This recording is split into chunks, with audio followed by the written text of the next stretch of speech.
हामी चाहिँ नारायण घाटको यात्रा गर्दैछु। अहिले चाहिँ हामी मुगलिन क्रस गरेर अगाडि बढिसकेका छौँ।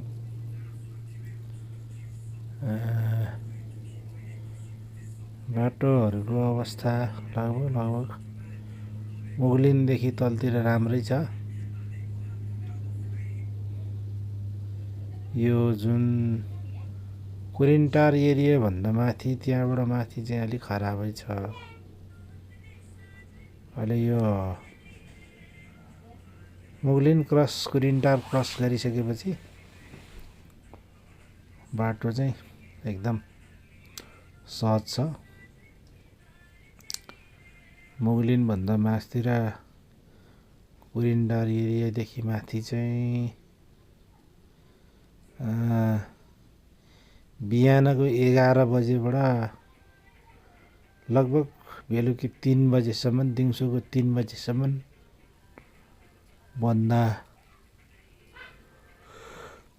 हुँदो रहेछ, किनभने निर्माण कार्य भइरहेको छ त्यता चाहिँ। त्यसैले त्यो समयहरू बुझेर मात्र यात्रा गर्नु होला। हामी चाहिँ बिहान